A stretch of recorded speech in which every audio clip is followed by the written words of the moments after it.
Boa tarde, pessoal. Conforme, né, gente, já adiantei para vocês, as nossas duas primeiras aulas, né, serão nesse formato, tá? Online, virtual. E eu queria, né, ressaltar a importância de vocês assistirem essas aulas, tá, gente? Porque todo o conteúdo que vai ser abordado nessas aulas será tido, né, como conteúdo visto, tá? A gente não vai voltar nesses conteúdos na semana que vem, quando a gente iniciar as aulas presenciais. Eu vou esclarecer todas as dúvidas que vocês tiverem, mas a gente não vai rever todo esse conteúdo, tá? E claro, para que vocês tenham dúvidas, é fundamental, né, que vocês assistam às aulas, ok? Vamos começar então, né, com a aula 1, onde a gente vai começar a ver os conceitos de correntes e tensões alternadas senoidais, tá? A gente vai ver esse assunto em duas aulas, né? Então, nessa aula 1, a gente vai ver a primeira parte, tá? O que são tensões e correntes alternadas, né? Vocês estão acostumados, né, a resolver circuitos em corrente contínua, que a gente fala, que foi o que vocês viram lá em Fundamentos, né, na disciplina de Fundamentos e na disciplina de Circuitos Elétricos 1. Agora, a gente vai trabalhar com outro tipo de sinal, que é tensão e corrente alternada, né? E o que são esses sinais alternados? Bom, antes de falar sobre eles, né, vamos entender a importância de se estudar, né, circuitos em corrente alternada. Por que é importante? Gente, a maioria dos geradores de energia elétrica, ele gera tensões alternadas, ele gera um sinal alternado. Os sistemas de transmissão, de distribuição, em sua grande maioria, são sistemas que funcionam em corrente alternada. Os sistemas, né, que levam, né, a energia gerada lá numa usina até chegar na nossa casa, gente, são sistemas que funcionam em corrente alternada, na grande maioria, tá? Então, aqui vocês conseguem ver até uma fotinha, deixa eu colocar, só trocar esse apontador aqui, uma fotinha aqui, né, de torres, essas são torres de transmissão, né, de energia. E toda a energia que é transmitida aqui, ela é transmitida na forma de corrente alternada, tá? Corrente tensão alternada. Então, desde a geração, né, até a transmissão, até chegar no consumidor final, né, que somos nós, nossa casa, a gente tem energia de qual tipo ali chegando? Energia em corrente alternada, ok? Que é diferente da energia disponível em uma pilha, em uma bateria, que é uma energia na forma de corrente contínua, tá? Então, daí a importância da gente estudar, né? Os sinais alternados de tensão e de corrente. Então, né, só reforçando aqui que em nossas residências, né, aqui tem uma figura de uma tomada, não tá dando para ver, mas no slide disponível, né, para vocês vão conseguir visualizar. A energia que chega na tomada, onde onde está conectado o seu computador, onde você carrega o celular, chega uma energia na forma alternada, tá? De tensão e corrente alternada, ok? Por isso que é importante a gente estudar esse tipo de sinal. Bom, vamos entender a diferença, então, de um sinal contínuo, né, para um sinal alternado. A corrente contínua, né, que vocês abordaram lá nas disciplinas que vocês já fizeram, ela tem uma característica desse tipo, tá? É uma corrente que circula no circuito em um único sentido, tá? Ou seja, não troca a sua polaridade. Então, imagina, né, que vocês têm um circuito em corrente contínua. Em todo momento, a corrente ela circula só num sentido, seja num sentido horário ou num sentido anti-horário, tá? Quando vocês estudaram, por exemplo, análise de malhas, quando vocês determinavam o sentido das correntes, né, em cada malha do circuito, significa que em todo tempo a corrente está naquele sentido, ela não altera, ok?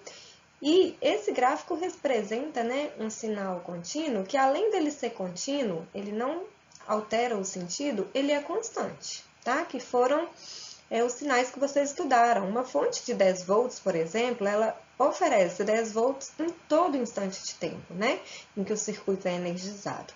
Então, aqui a gente tem um sinal contínuo e constante, porque ele não altera o seu valor, tá? Um sinal de corrente. A corrente alternada é uma corrente que circula ora num sentido, ora em outro no circuito. Então, tem hora que ela está no sentido horário, tem momentos que ela está no sentido anti-horário. Ela fica fazendo essa troca. Em cada instante, em cada tempinho, ela fica num sentido, tá? Vocês vão entender melhor como que essa troca é feita. E aqui tem um gráfico, né, que mostra um sinal alternado. E ele assume, reparem que ele assume tanto valores positivos quanto valores negativos.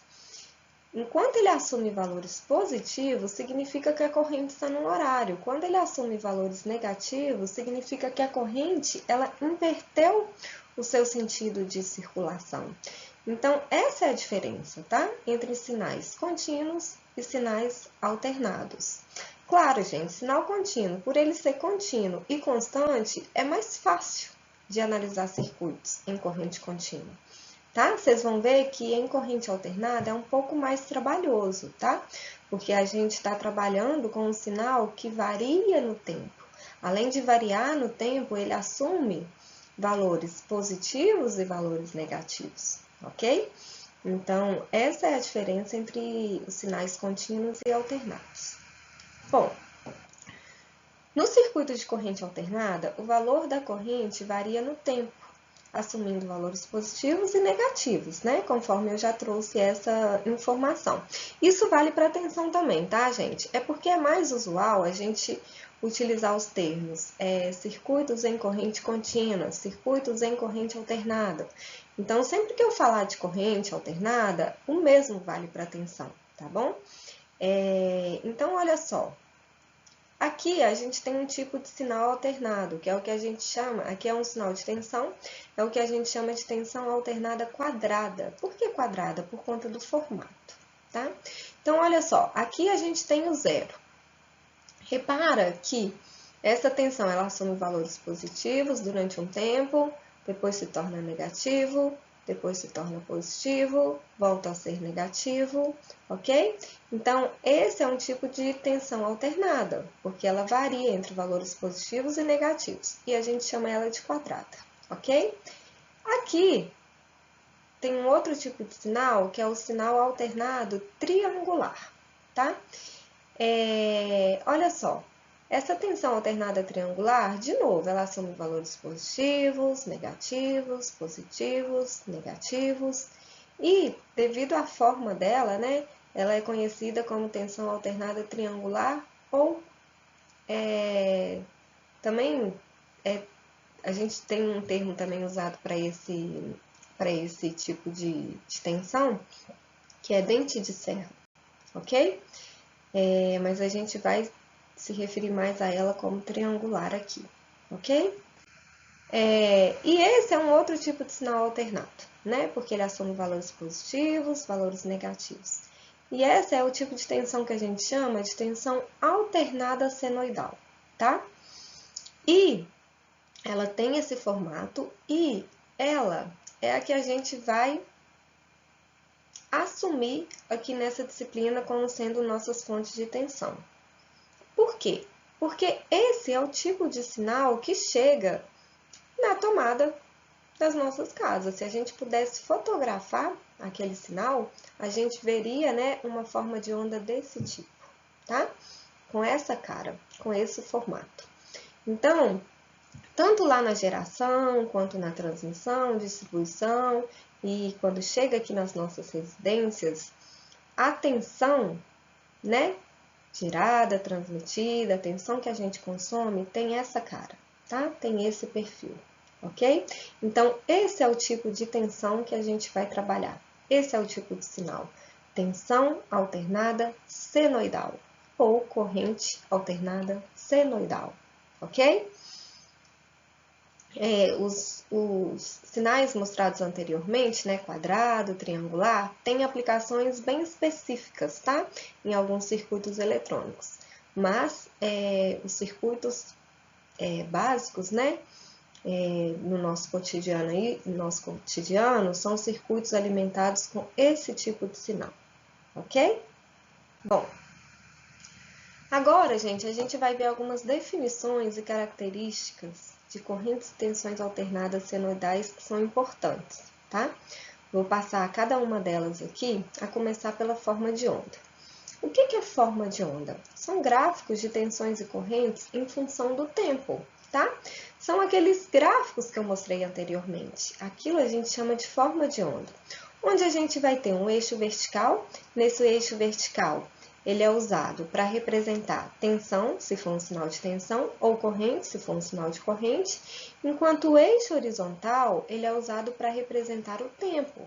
Então, naqueles gráficos, a gente tem uma variação de tensão ou corrente ao longo do tempo. Eixo vertical, tensão ou corrente, eixo horizontal, tempo, ok? Então, é o retrato do sinal, tá? A forma de onda é o retrato do sinal senoidal, é um gráfico. O segundo ponto aqui, gente, é o valor instantâneo. O que esse valor representa, né? O próprio nome diz, né? Valor instantâneo. É o valor, né, de uma tensão ou de corrente em um determinado instante de tempo.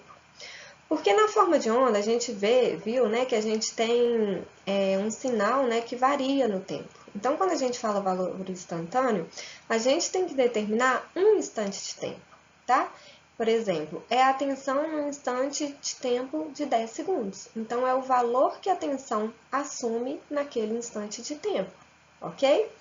E é importante, gente, é que agora a gente vai começar a ver nomenclaturas que a gente vai usar ao longo do curso para distinguir um conceito de outro. Então, como que a gente representa, né, valor instantâneo? Ele é representado por letras minúsculas, no caso de tensões pelo V minúsculo e no caso de corrente pelo I minúsculo, ok? O próximo termo é a amplitude de pico. O que é a amplitude de pico? Gente, é o valor máximo que uma forma de onda assume em relação ao valor médio, em relação ao zero ali, tá? Então, no sinal alternado senoidal, por exemplo, essa tensão ela atinge um máximo e um mínimo, né?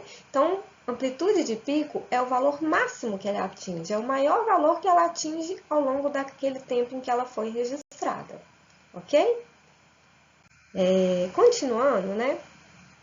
O valor de pico, às vezes, pode gerar uma confusão em relação à amplitude de pico e valor de pico, tá? Qual que é a diferença? Gente, a amplitude, né, que eu falei anteriormente, ela é em relação ao valor médio da função. Daqui a pouco nós vamos entender, daqui a algumas aulas, o que é esse valor médio. E o valor de pico é o valor máximo, né, que a forma de onda assume em relação ao zero, tá? A partir do nível zero. Só que a gente vai ver aqui que nos casos das tensões que a gente vai trabalhar e correntes, a amplitude de pico, ela sempre vai ser igual ao valor de pico. Por quê? Porque todas as tensões que a gente vai trabalhar, o valor médio dela é igual a zero, tá?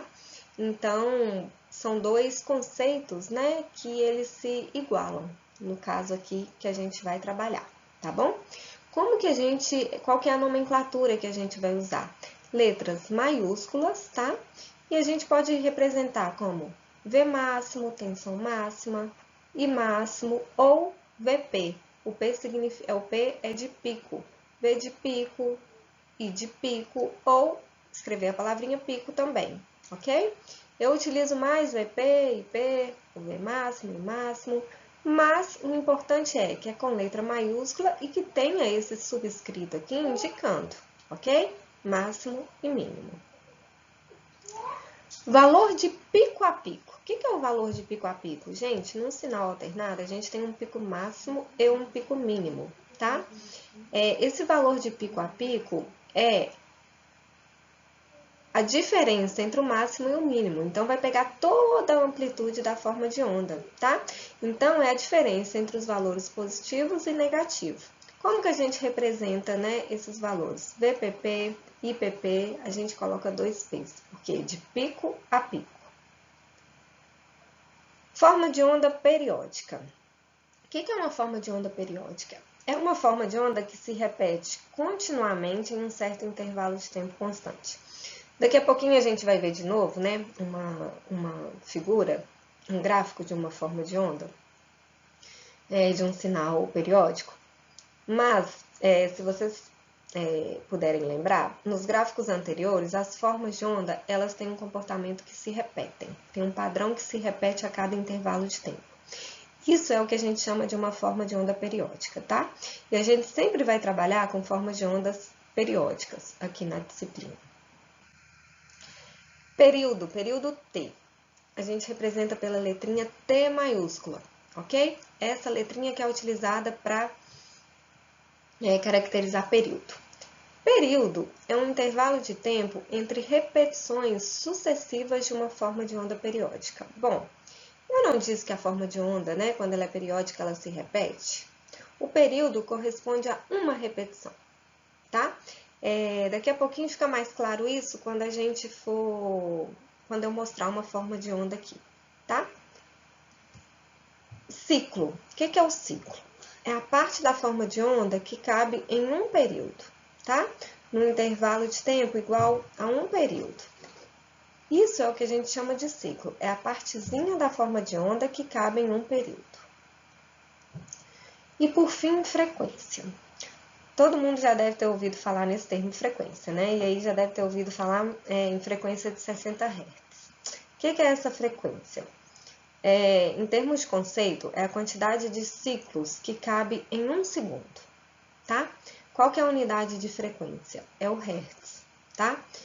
E 1 Hz, então, significa 1 ciclo por segundo. Qual que é a frequência da rede elétrica aqui no Brasil?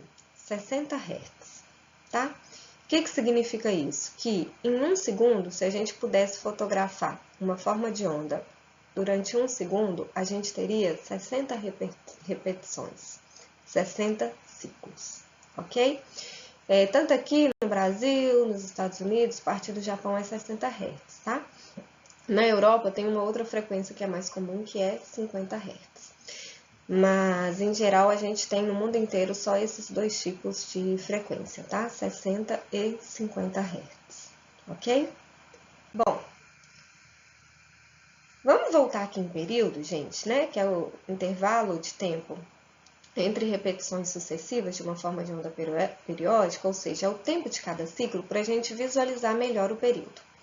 Repara só, aqui a gente tem uma forma de onda alternada senoidal, ok?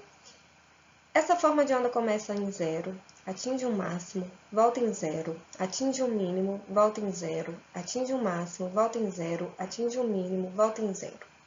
Repara que ela tem um padrão de repetição. Atinge um máximo, um mínimo e retorna em 0, certo? Então, ela é periódica, porque, aqui, ela teve um comportamento e nesse ponto, esse comportamento começa a se repetir, certo? Então, ela é periódica. O que é um período? É o tempo correspondente a uma repetição. Então, olha só, ela começou em 0, foi no máximo, veio no mínimo, voltou para 0. Aqui ela começou a repetir, certo? Então, o que é período? É o tempo, né, delimitado entre este ponto e este ponto, até onde ela começa a repetir o seu padrão de comportamento, tá? Então, o período aqui, né, que é dado em tempo, né, para essa forma de onda seria quanto? 0,01 segundos, ok? Bom, o período e a frequência, eles se relacionam entre si, tá? Existe uma relação. Por quê? Porque período corresponde a um ciclo. Frequência corresponde ao número de ciclos que cabem em 1 segundo. Então, eles se relacionam, tá? São 2 conceitos que se relacionam entre si, frequência e período. E qual que é o tipo de relação entre eles? Um é o inverso do outro. Frequência é 1 sobre período ou o período é 1 sobre a frequência, ok? Então, eles estão relacionados dessa forma. Então, se a gente conhece o período de uma forma de onda, automaticamente a gente também conhece a frequência, porque é só calcular. Ou, o contrário, se a gente conhece a frequência de uma forma de onda, a gente consegue calcular o período. Gente, essa relação ela só vale para esse tipo de sinal, alternado senoidal. Mas é o sinal que a gente vai trabalhar nessa disciplina, ok? Então, para nós aqui, é um conceito que é válido, né? E que a gente vai aplicar muito aí ao longo da disciplina, ok? Então, um exemplo aqui. Tá tampando aqui, tá, gente? Mas no slide que eu disponibilizo para vocês, nas notas de aula, vocês conseguem ver, tá? O período, então, dessa forma de onda, um exemplo, é 0,01 segundos, ou 10 milissegundos.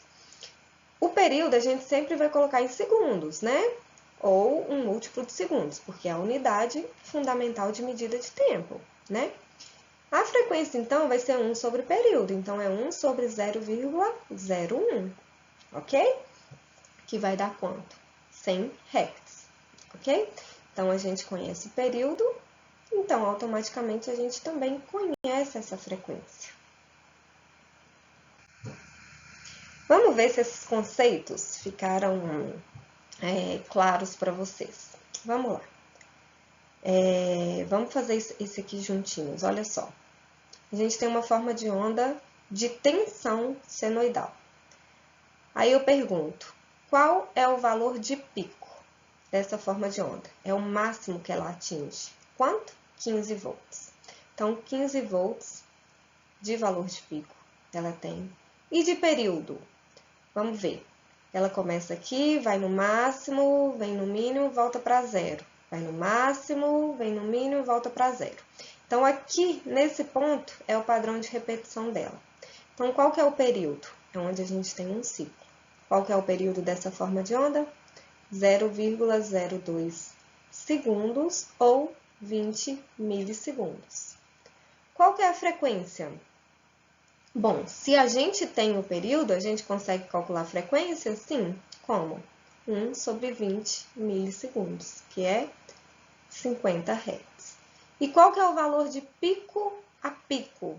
Né? A diferença entre o pico máximo e o pico mínimo?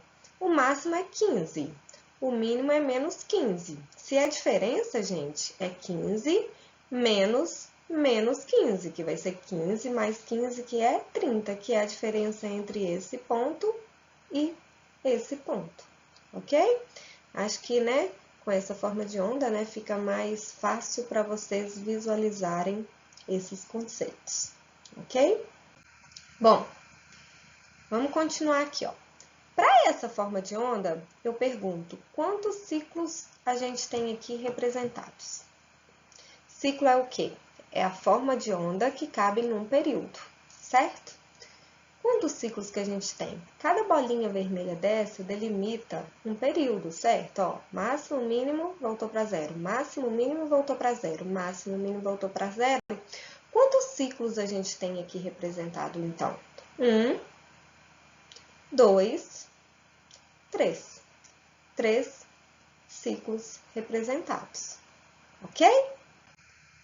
Bom, agora valor instantâneo, aquele conceitinho de valor instantâneo. Claro, gente, valor instantâneo tem que ser num determinado instante de tempo.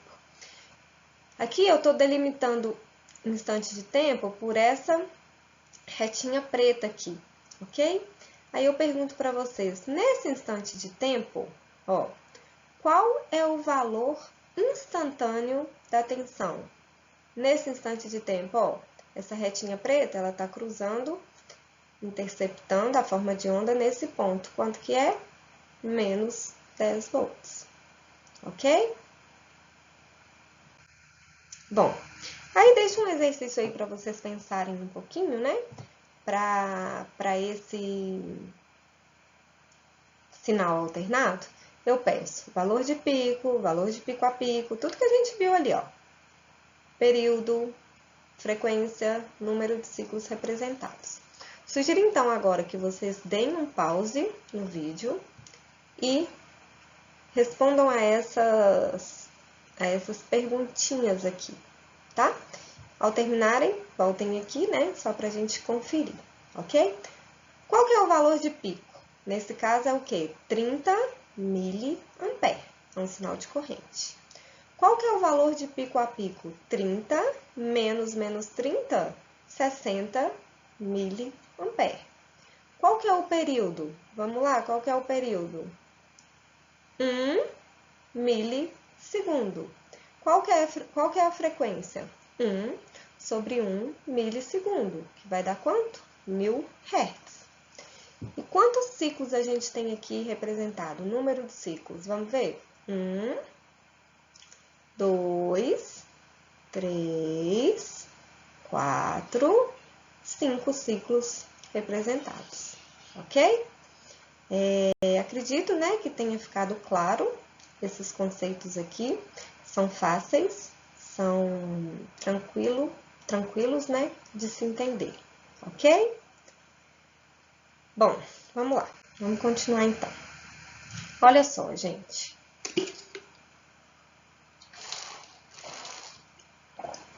Aquelas formas de onda, né, que eu apresentei anteriormente, falei com vocês que elas são formas de onda de um sinal alternado senoidal. Esse nome senoidal não é à toa, né? Ele quer dizer alguma coisa. Ele vem de quê?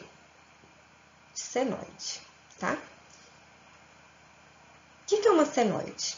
É uma forma de onda senoidal que possui características que facilitam a análise matemática e os fenômenos associados aos circuitos elétricos, tá? Então, gente, aquele sinal, como que a gente representa aquele sinal matematicamente? Porque no contínuo é fácil, né? Aqui, se a gente tiver um gráfico com uma linha contínua em 10 volts, significa que é uma fonte de tensão contínua de 10 volts. Então, a gente trabalha com o número 10, representando aquele valor de tensão. Mas, e nesse caso, que a gente tem um sinal que varia o tempo todo? Mas a senoide, ela tem uma característica que a gente consegue, né, representar ela através de uma função matemática que facilita bem os cálculos, tá? E é uma função matemática que a gente vai ver na próxima aula, que a gente consegue ainda representá-la através de um número complexo, tá? Então, o que vai facilitar muito e o que vai possibilitar resolver aqueles circuitos, tá? Mas por quê? Que será que esses sinais gerados, transmitidos, o sinal que a gente consome aqui, a energia que a gente consome aqui nas nossas tomadas, ela é do tipo senoidal? Porque, gente, a senoide, ela é a única forma de onda que não se altera ao ser aplicada a um circuito contendo resistores, indutores e capacitores. O que isso significa? Se eu alimentar um resistor com sinal alternado, quando eu for ver a tensão nesse resistor, ela também é alternada senoidal. Se eu aplico um sinal senoidal num capacitor, a saída do capacitor, eu vou ter um sinal senoidal. E a mesma coisa para o indutor. Vamos relembrar que lá do finalzinho do circuito 1, vocês aprenderam, né, como que o indutor e o capacitor se comportam em corrente contínua. E aí vocês viram que um capacitor, quando ele é alimentado em corrente contínua, ele é carregado e depois que ele é carregado, ele funciona como o quê? Como um circuito aberto, não é? Ele tem uma tensão fixa de um circuito aberto, né? Então, olha só, vocês aplicaram um sinal contínuo e depois ele funciona como um circuito aberto. Enquanto o indutor, depois, né, que ele é carregado, ele funciona como um curto-circuito. Não sei se vocês se lembram, mas no carregamento do indutor e do capacitor, vocês tinham uma reta, né, inclinada, né, com uma certa inclinação. Gente, isso significa que se a gente aplica um sinal contínuo, na saída a gente não tem, né, o mesmo sinal contínuo, né? Ele tem essa transformação aí, ele demora um pouco para carregar, tanto o indutor quanto o capacitor. O comportamento deles em corrente alternada senoidal é completamente diferente. Se eu aplico uma senoide na entrada, na saída eu vou ter uma senoide instantânea, no mesmo instante de tempo. Não tem esse período de carregar, de descarregar, ok? Então, gente, é o único sinal que funciona dessa maneira. Então, se eu aplicar uma onda quadrada, por exemplo, num capacitor ou num indutor, na saída eu não vou ter uma onda quadrada. O mesmo para uma onda triangular, ou para qualquer outro tipo de onda. Só a senoide que eu vou aplicar e na saída eu vou ter o mesmo sinal, com as mesmas características, ok? Por isso que a transmissão, a geração, ela é toda feita nesse tipo de sinal, alternado senoidal. Bom, para representar um sinal alternado senoidal, né, a gente viu, né, a forma de onda aqui, que no eixo vertical, né, eu vou ter ou tensão ou corrente, e no eixo horizontal, tempo. Não foi isso que eu falei? Porém, gente, é comum, tá? Só para o sinal alternado senoidal, a gente representar esse eixo horizontal através de outra grandeza. Ao invés de ser o tempo, ser ângulo, ok? E ângulo a gente representa em grau ou em radião, tá? Então, é muito comum, ao invés de utilizar o tempo para representar esse eixo horizontal, a gente utilizar grau ou radião. São medidas de ângulo. Ah, mas por que isso, né? Porque, conforme eu já falei com vocês, e a gente vai ver mais adiante, o sinal senoidal ele pode ser representado por um número complexo. E um número complexo, ele tem um módulo e um ângulo. Então, vai facilitar muito a gente representar esse sinal através de um ângulo, tá? Tempo e ângulo estão intimamente ligados num sinal senoidal, alternado senoidal, ok?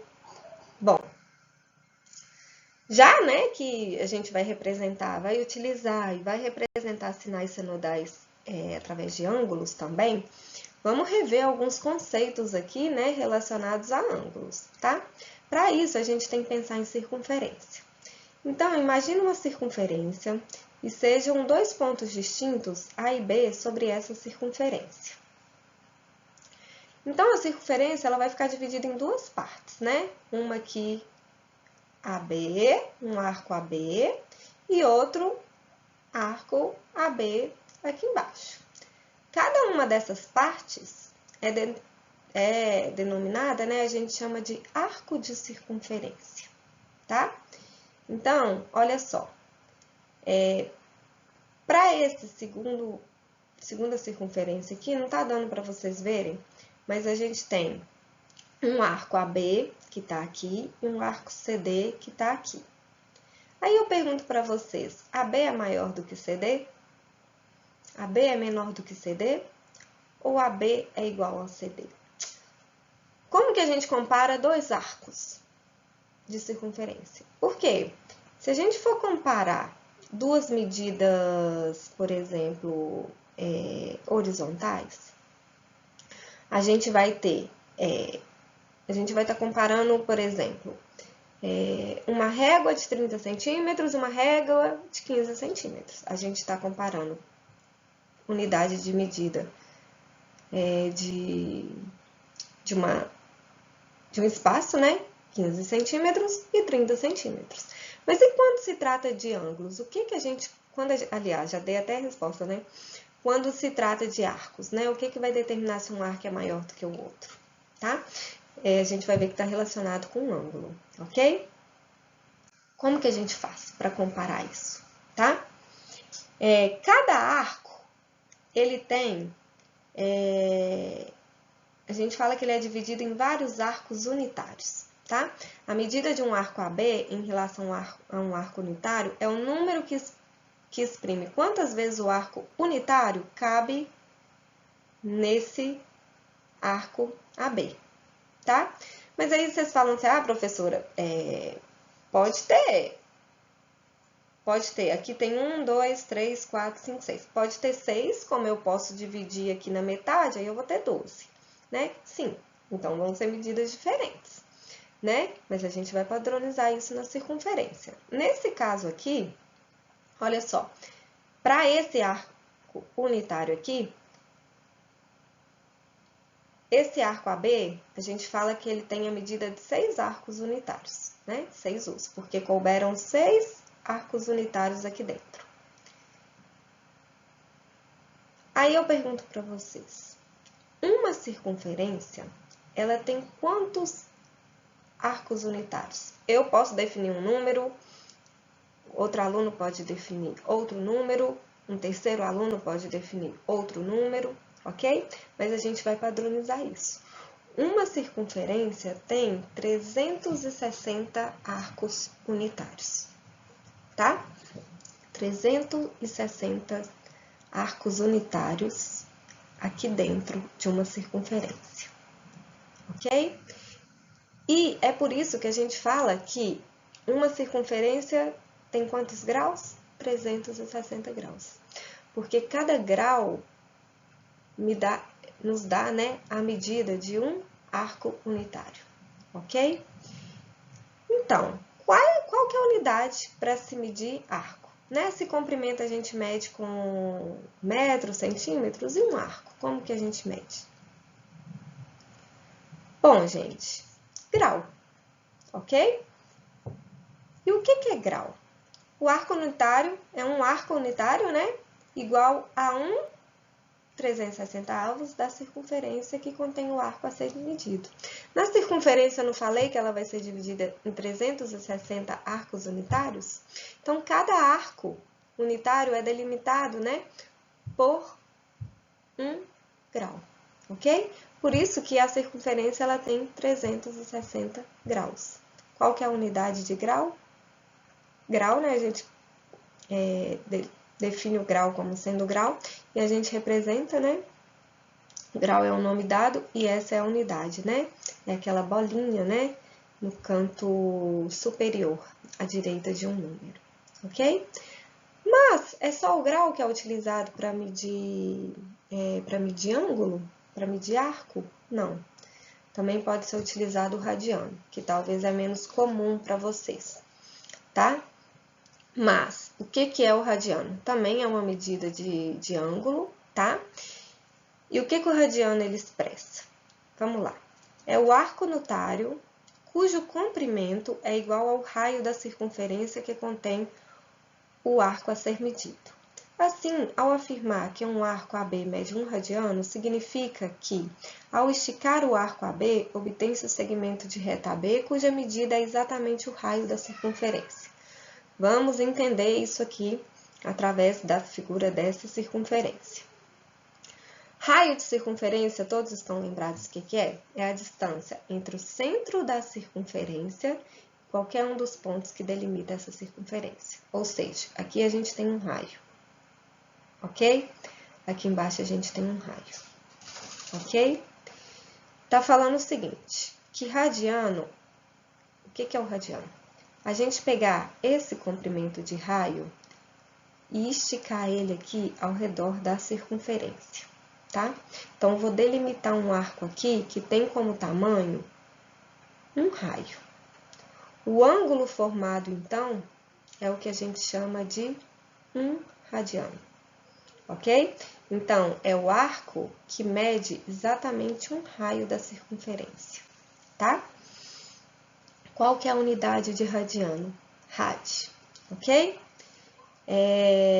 Professora, vamos usar radiano? Sim, em alguns momentos sim, mas é mais comum a gente utilizar graus. Mas, vamos pensar comigo. Se as duas unidades de medida representam, né, medidas de ângulo, deve existir uma relação entre os dois. E sim, existe, né? Qual que é essa relação? A gente sabe, gente, que 360 graus, que é uma volta completa numa circunferência, equivale a 2π radianos, ok? Então, 360 graus equivale a 2π radianos. Essa relação aqui, gente, vai fazer parte do nosso dia a dia, a gente sempre vai usar isso, tá? Então, é importante vocês guardarem, né? Mas vai ser super fácil de vocês guardarem, porque é tão comum aqui, vai ser tão comum aqui na nossa disciplina que isso vai ser automático para vocês. Gente, se 360 graus é 2π radianos, 180 graus, que é a metade de 360, vai ser o quê? Π radianos, tá? Sabendo disso, sabendo dessa relação, a gente consegue transformar qualquer medida de graus em radiano e vice-versa. Como? Aqui, né, tem a equação, se radianos é o quê? É eu pegar a medida em graus, dividir por 180 e multiplicar por π. E graus é eu pegar a medida em radianos, dividir por π e multiplicar por 180. Gente, não precisa decorar isso. Isso aqui vem de uma regrinha de 3 básica. Qual regra de 3? A gente precisa saber essa relação, ou essa, que elas são equivalentes. Ou 360 igual a 2π ou 180 igual a π, ok? Sabendo essa relação, gente, só montar uma regrinha de 3 que a gente chega nessas relações entre graus e radianos, ok? Não precisa decorar isso, é só uma regrinha de 3, simples de se fazer, ok? Muito importante, tá?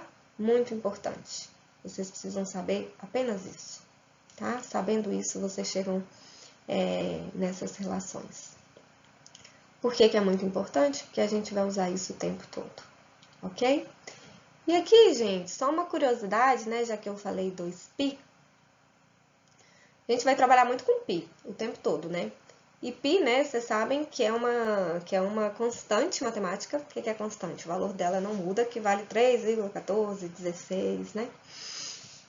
Ela levou esse nome π, né, por conta do matemático lá, que descobriu essa relação.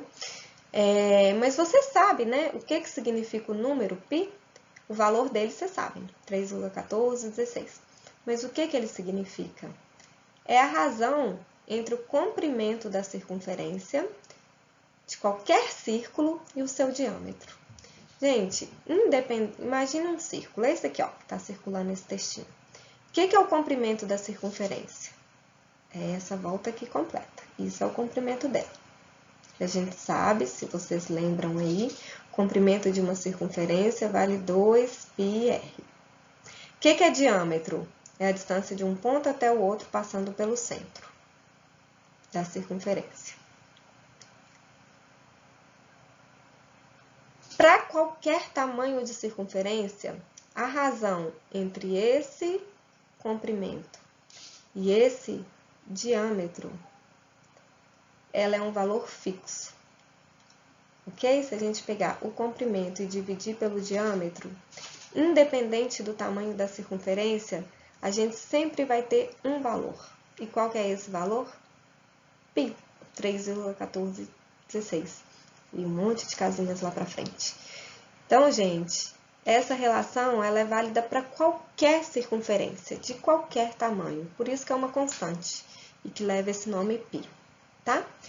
Na calculadora de vocês, né, calculadora científica, vocês têm esse π aí já, e vocês já podem usar ele direto. Não tem que ficar digitando 3,1416, vocês vão usar o próprio π da calculadora. Falando em calculadora, gente, um lembrete aqui, algo muito importante, tá? Essa disciplina, por a gente trabalhar com números complexos, vocês só conseguem fazer os exercícios, fazer tudo, tendo uma calculadora científica, tá? Então, assim, para aqueles alunos que ainda não têm, né, se puderem comprar ou arrumar alguma emprestada, porque assim, vocês não vão conseguir fazer os cálculos sem essa calculadora, tá bom? Eu tenho, se não me engano, uma ou duas. Uma eu tenho certeza, duas já tô na dúvida. Que eu posso emprestar para o aluno, né, que não tiver condições de comprar. Eu posso emprestar durante o semestre, né, na condição de que ao final do semestre me devolva, porque eu passo ela para outro aluno no outro semestre, tá? Mas é fundamental vocês terem em mãos essa calculadora. Sem ela, vocês não conseguem acompanhar a disciplina, tá bom? Bom, gente, essa foi nossa primeira aula, né? Alguns conceitos aí básicos, fundamentais. Espero que tenham entendido. E qualquer dúvida que tenha ficado, a gente vou poder tirar presencialmente, né? Na aula da semana que vem, ok? Finalizando aqui, né? Já vai estar disponível também para vocês a aula 2, tá? Que vai ser nesse mesmo formato. Obrigada pela atenção de todos vocês. Até mais.